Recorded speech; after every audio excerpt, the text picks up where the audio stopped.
제 채널에 오신 것을 환영합니다. 오늘은 특별하고 영감을 주는 이야기를 함께 들어보겠습니다. 서울에서 이곳 시골 마을로 내려와 혼자 지낸 지 6개월째입니다. 평소에도 부침성이 있어서 농담도 잘하고 마을에 기름 배달을 다니며 어른들께 인사성도 밝은지라 다들 저에게 잘해주었습니다.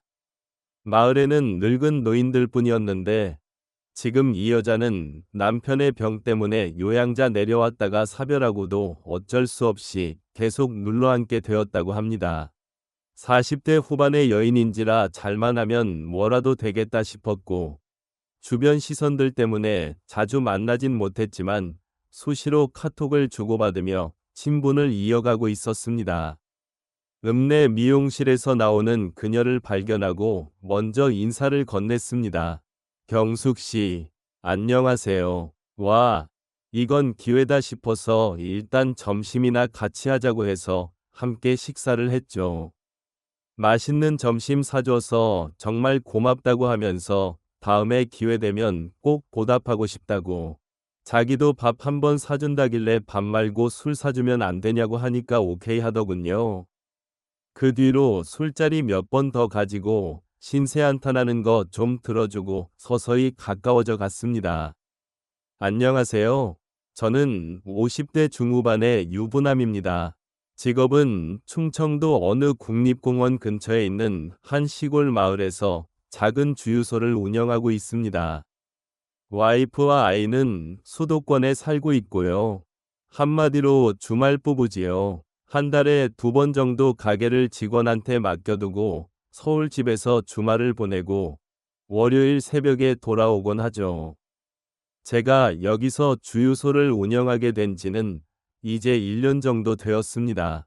다 말하자면 길지만 본론으로 들어가자면 제가 38살에 늦가기 장가를 갔어요.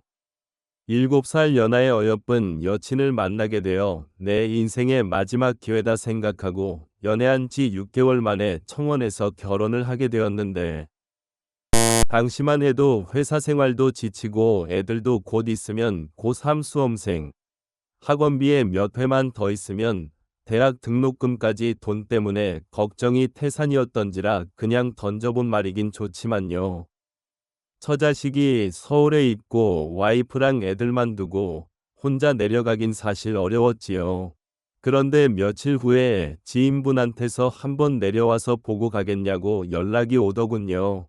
그래서 한번 가서 고기나 하자 하고 주말에 와이프랑 애들 데리고 놀러가는 셈치고 다 같이 내려가게 된 겁니다.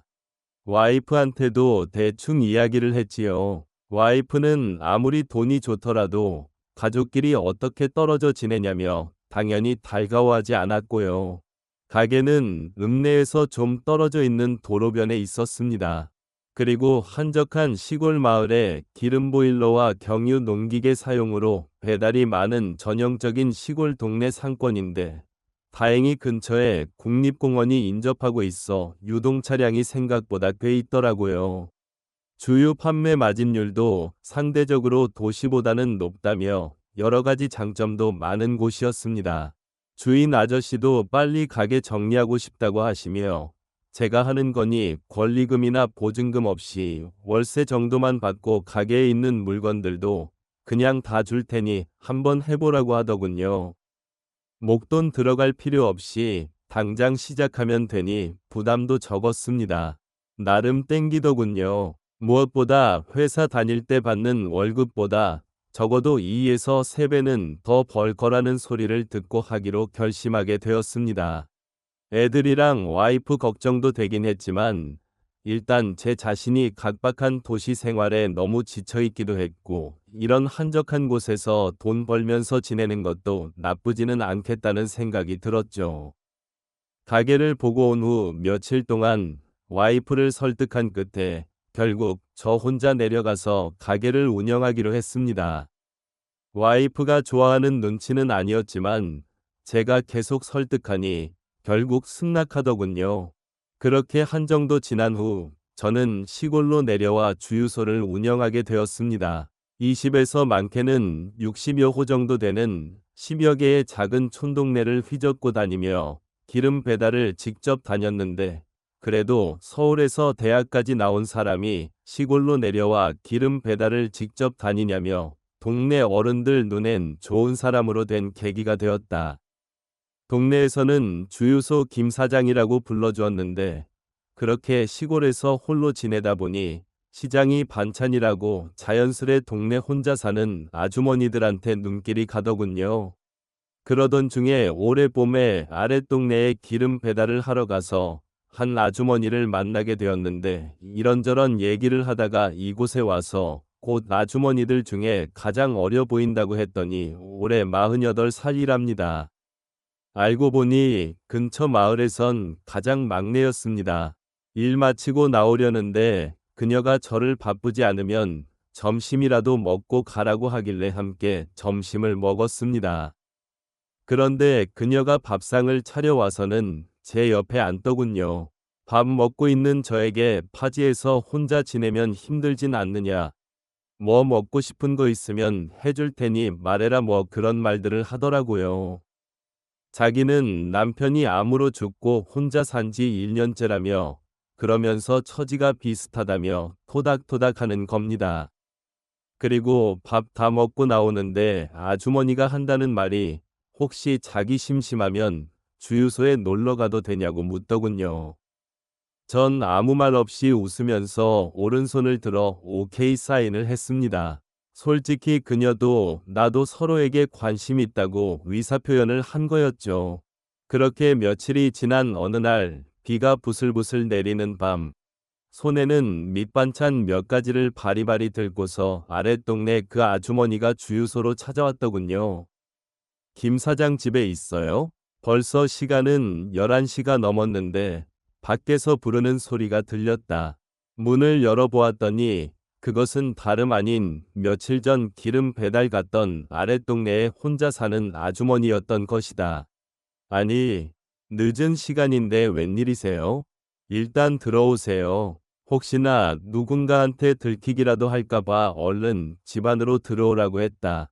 김 사장이 혼자 있는데 밤늦게 배고플 것 같아서 부추전 해왔는데 하면서 나름대로 정성스럽게 부쳐낸 부추전을 내놓는 것이다. 그렇지 않아도 출출하던 참이었는데 가지고 온 부침개는 꿀맛이었고 아주머니가 준비해온 시원한 막걸리까지 서너 잔 받아 마셨더니 알딸딸이 왔다. 아줌마도 그날따라 술이 술술하고 잘 넘어간다며 몇 잔 더 마시더니 취기가 올라온 듯했다. 그때부터 아줌마에 대한 이야기를 듣게 되었다. 남편이 암에 걸리고 큰 수술 후 서울 생활을 정리하고 이곳으로 내려와 5년 넘게 남편 병수발을 하며 지내왔지만 결국 1년 전 재발을 하고 얼마 지나지 않아 세상을 떠났다고 했다. 그렇게 독수공방하며 외롭게 지낸 게 벌써 7년 가까이 되었다는 거다. 그래서 난 다시 서울로 올라가서 새 출발하면 어떻겠냐고 했더니 당장이라도 이 동네를 떠나고 싶지만 시골집과 땅을 팔려고 매물로 내놓았지만 선뜻 살려고 덤벼드는 사람이 없어 이러고 있단다.